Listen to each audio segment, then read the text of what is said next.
Good morning. It's me, Mr. Treewan, back for another lesson in geometry. Today's lesson is about translations, which is the second installment in our chapter 3 about what's called transformations. So far we've covered reflections, which was taking each shape or each figure and mapping it from over an axis, like over the y-axis, over the x-axis, or over a line, or over a diagonal line. Well, today we're going to look at something called a translation. Well, a translation is basically a movement or a shift of the figure. So we're going to keep the figure oriented the same position. We're not being a mirror image or anything like that. But what we're going to do is we're going to take the whole figure as it is and we're going to move it to a new location. And this is called a translation. So first things first is let me explain to you the format that we use and the different symbols. And so when we use a capital T, that stands for translation. So that's supposed to tell us that we're going to be doing a shift, some sort of shift, whether we move left, right, up, down, shift. All right, and then we have kind of these little, they look like the greater than, less than symbols. Those are to tell us, these two numbers are actually telling us how much we're going to move in each direction. And so when those numbers are positive, that means that we're going across the page and up the page. And if those numbers are negative, it's telling us that we're moving back across the page towards the negative side and down. So that's the breakdown. And then ABC tells us that we're going to be mapping points A, B, and C under this translation rule. And they call it a rule sometimes, or it translates into an equation eventually, so I'll show you that in a few minutes. So the first thing I want to do is go ahead and draw the points. So the first one is 3, 1, and we're going to label them as always. We're going to call this one A. We got 1, 0, that's B, and -2, 5 is C. All right, so connecting those together, I have a triangle. You noticed I've been drawing exclusively triangles for some reason, but whatever, I'm just trying to figure out the easy thing to draw. All right, so I've got the triangle. Now, looking at the translation rule, let me make this in kind of a bit of an equation for you. What they're telling you to do is -3 and -4. And that -3 has to do with your x values, and the -4 is your y values. And what they're telling you to do is they're saying that basically what you want to do is you want to take your x values and you want to subtract 3 from each x value. And for each y value, you want to subtract 4. This is kind of an expanded version of that, but they're one and the same. So if I look at each of these, I can do this without a graph, or I can use a graph to do it, but if I take and make my new coordinates following that rule, watch how each one works. It says, my A value was 3, 1. Well, under the rule, 3 take away 3 makes my new A value 0. My X value for A was 1, and under the rule, I'm supposed to -4. So now it's 1 minus 4, which is -3. Remember, this is my image. That's why it's got the apostrophe, the little prime mark. All right, next value is B. So 1 minus 3 gives me -2, and 0 minus 3 gives me -3. Well, oh, 0 minus 4, my bad. Gives me -4. Don't forget my mark. All right, C. -2 minus 3 puts me at -5. And +5 minus 4 puts me at 1. So what I've done is I've completed all my coordinates. I've completed the rule on all of my coordinates. And so what I'm going to do now is I'm going to map this out, or I'm going to draw it out and see if it gets me what I think I'm going to get. Which, if I read this as just basic vocabulary, if I just read this, this tells me to go left 3 and down 4. So when I get this picture, every single point should be from its original location, left 3 and down 4. So we'll start with A. A is currently at 3, 1. Now it's at 0, -3. I'm just going to count that out to make sure that it really followed the rule. Did I go 1, 2, 3, 1, 2, 3, 4? I did. So I know that that's my A value. Looks good. B value, I've got -2, so back 2 and down 4.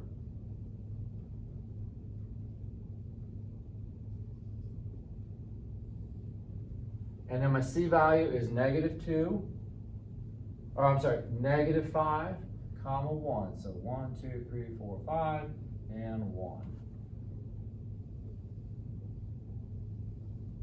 So if I count each of these out, I should have, and I know that red one looks slightly larger, that's just because I'm not using a graph paper, but it is, if I count them all out, they should all follow the rules. So A, back 3, down 4, back 3, down 4, back 3, down 4. They all follow the rule. If I counted that out and drew it nice and neat on a nice piece of graph paper, I think we're good to go. All right, so that's one skill that I want to have you do today. I want to be able to do that. If I give you a translation, that you take the image or the pre-image and give me the new image. The other skill that they often ask us, especially on like things like the FSA or like on our computer today, is if I give you an image and its pre-image, or the pre-image and image, whatever you want to say, if I give you those, can you write me the rule? And the rule is pretty easy to figure out because you can just pick any one point and get the answer. And it doesn't matter what point we pick. We can pick the A, the B, the C, it doesn't matter. But the most important thing is we need to remember which one is the pre-image. We have to know what's the before, because if we get this mixed up, our rule is going to be the exact opposite of what happened. So let's think about this again. Which one was the pre-image?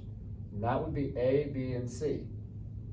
And then the image is A prime, B prime, C prime, or A apostrophe, B apostrophe, whatever you want to call it. But we know that this is our image. So if I take and I look at each point on here, if I compare them, I can figure out the rule. So I'm just going to write down a point, A, B, and C. I'll pick B.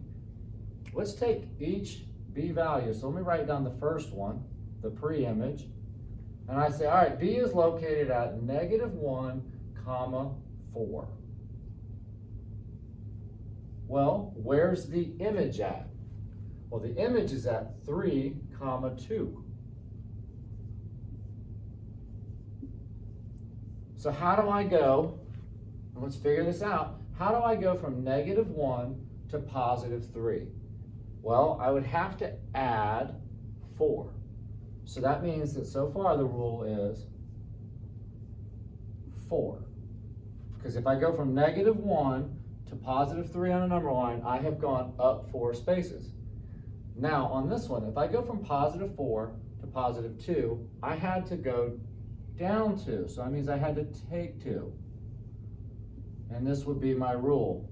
And again, it expanded, if you wanted to write that on a little bit larger or expanded form, you could write that for each x value, I'm going to add 4, and for each y value, I'm going to take away 2. But these are one and the same thing. But again, I would get the same answer whether I pick A, B, or C, because everything about this is an exact copy.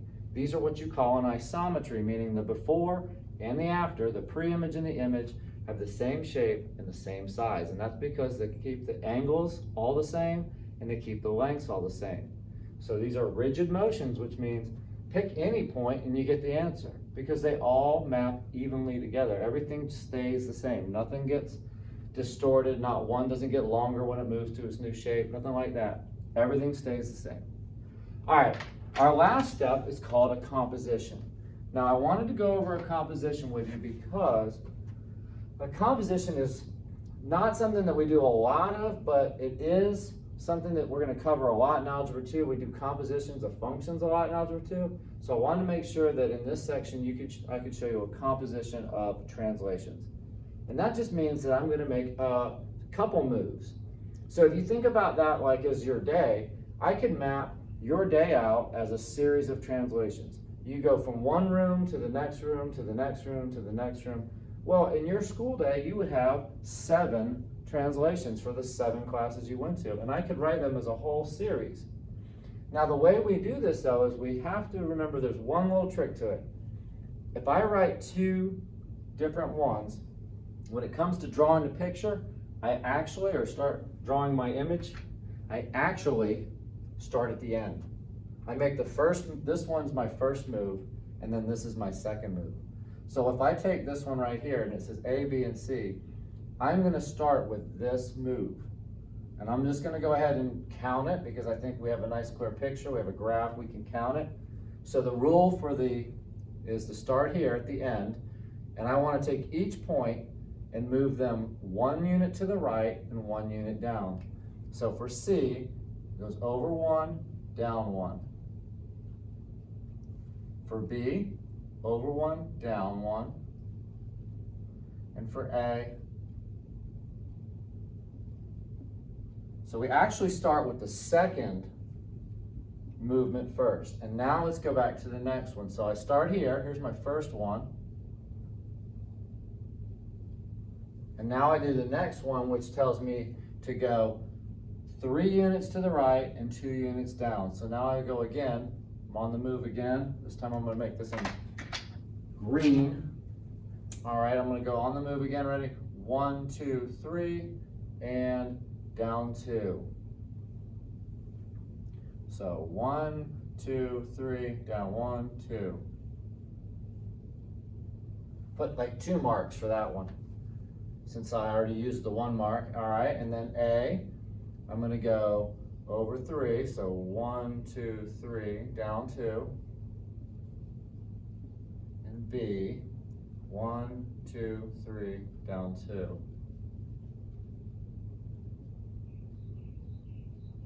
Almost missed that one.